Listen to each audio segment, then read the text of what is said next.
My kid is seeing things, and I wish they weren't real. The boxes were stacked to the ceiling, a chaotic monument to our new life, or, more accurately, my old one. This farmhouse, creaky and drafty, was where I'd grown up, a place I swore I'd left behind. Now, here I was, divorced and broke, back with my 6-year-old, Lily. "Mommy, look." Lily's voice, usually bright, was muted, almost hesitant. She was pointing to the far corner of the living room, where shadows pooled even in the afternoon light. "He's there again," I sighed, already feeling the familiar tug of anxiety. "Honey, there's no one there. It's just the shadows." "No, Mommy, it's the thin man. He's watching us." That's when it started. The thin man. Just an imaginary friend, I told myself. Perfectly normal. Kids have imaginary friends. But Lily's description wasn't normal. He was tall, impossibly thin, with eyes that were always fixed on her. He whispered things, she said, things she couldn't quite understand, but that made her feel uncomfortable. The first week, I brushed it off. By the second, I was starting to feel a prickle of unease.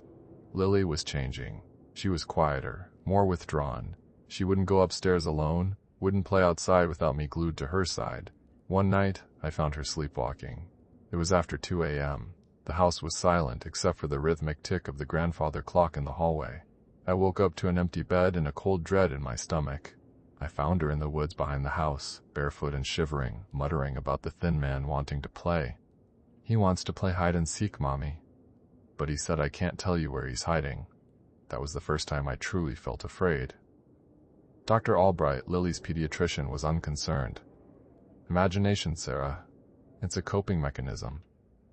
Big changes in a child's life can manifest in these ways."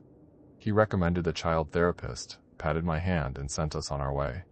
Therapy appointments were added to my already overflowing plate of work, single motherhood, and the general exhaustion of trying to rebuild my life. But the thin man didn't disappear. He got worse. Objects started moving in the house.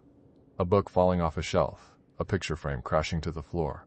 Lily insisted it was the thin man. I tried to rationalize it. The old house settling, drafts, my own sleep-deprived hallucinations. My mother, Margaret, a devout Catholic, came to visit. She took one look at Lily's pale face and declared the house was infested with something evil. "We need to bless this house, Sarah. There's a darkness here, I can feel it. I'm a nurse. I believe in science, in logic, in explanations. But seeing my daughter so terrified, seeing the way she flinched at shadows, I was desperate." I reluctantly agreed. Margaret walked through the house, sprinkling holy water and chanting prayers. Lily clung to my leg, her eyes wide with fear. I felt a little foolish, but also a strange sense of hope. Maybe this would work. Maybe this would scare away the imaginary monster. It didn't. The next day, Lily drew a picture. It was of the thin man. It wasn't the scribbled stick figure I expected. It was detailed, disturbingly so. Tall, gaunt, with long, spindly fingers and eyes that seemed to bore into my soul even on paper. His face was obscured by shadow, but I could feel the malice radiating from the drawing. I stared at it, my blood running cold. How could a 6-year-old draw something like this? Then the news started reporting the disappearances. First, a little boy from the next town over. Then a girl, just a few miles away. No signs of abduction, no witnesses, just gone. A knot of dread tightened in my stomach. I started researching local folklore, digging through old books and online forums. I found whispers of an old legend, a creature that haunted the woods, a tall, thin figure that preyed on children. Coincidence, I told myself. It had to be. But then, I started seeing things too. Shadows in my peripheral vision, whispers I couldn't quite decipher, a constant feeling of being watched. I was exhausted, stressed, sleep-deprived. It was probably just my imagination running wild. One afternoon, while Lily was playing in the backyard, I saw Mrs. Orcandillo, Gable, our elderly neighbor, tending to her rose bushes. She'd lived in this neighborhood for decades. Maybe she knew something.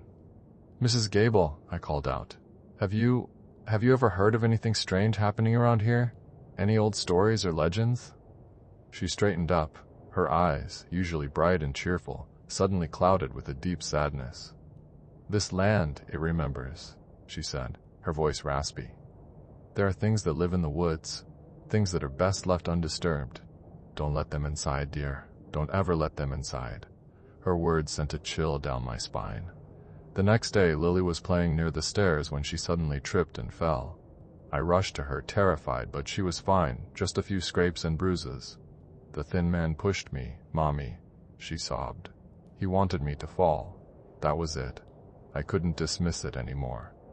Imaginary friend or not, something was happening to my daughter, and I had to protect her. I bought security cameras and set them up around the house. I wanted proof, something to show Dr. Albright, something to show the police, something to prove I wasn't crazy." The footage was unsettling. Shadows moving, objects falling. And then, there was the figure. A tall, distorted shape lurking in the background whenever Lily was present. Sometimes, it was just a flicker, a fleeting glimpse of something impossibly tall and thin. Other times, it was more distinct. A shadowy outline that sent shivers down my spine. I called Detective Reyes, the lead investigator on the missing persons cases. He was skeptical, of course. A stressed-out single mother claiming her daughter was being haunted by a supernatural entity? It sounded ridiculous.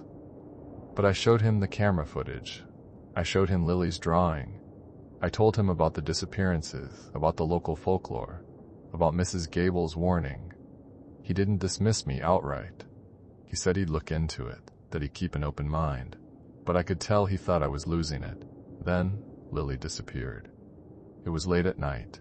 I'd put her to bed, read her a story, and tucked her in. I checked on her an hour later, and she was gone. The back door was open. Panic surged through me. I ran outside, screaming her name, my heart pounding in my chest. I searched the yard, the surrounding fields, calling her name until my voice was hoarse. Finally, I found her in the woods, near an old, dilapidated shack. It was a place Lily had mentioned before, a place she said the thin man liked to visit. She was standing in front of the shack, her eyes glazed over, talking to someone, or something. "Lily," I cried, running towards her.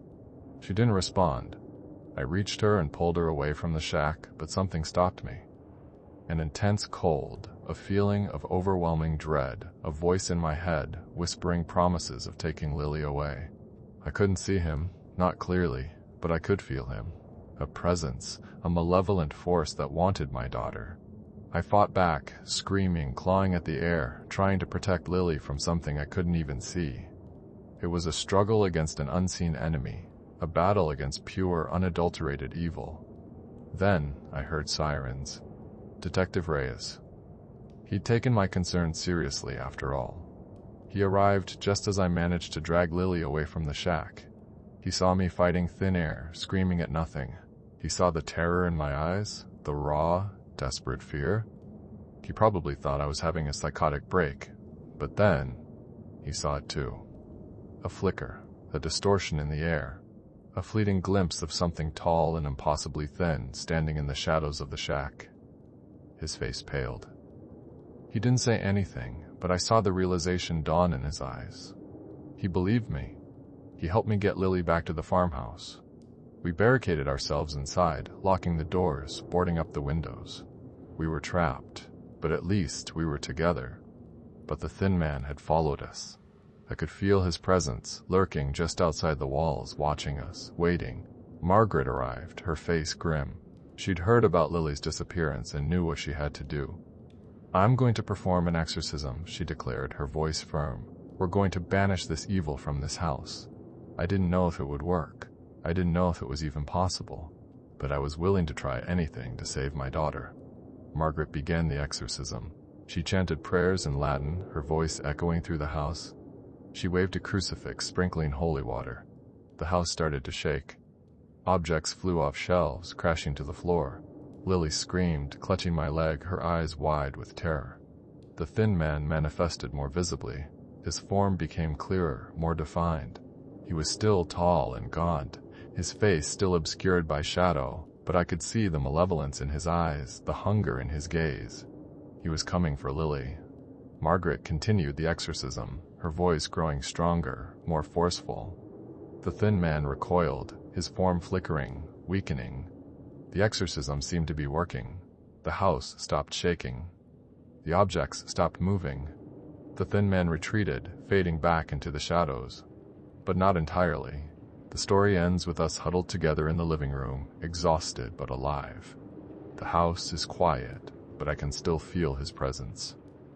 I see a subtle distortion in the corner of the room, a faint outline of the thin man, still watching. Lily whispers, her voice barely audible. He says he'll be back. I look towards the woods outside the house. They are silent and alive.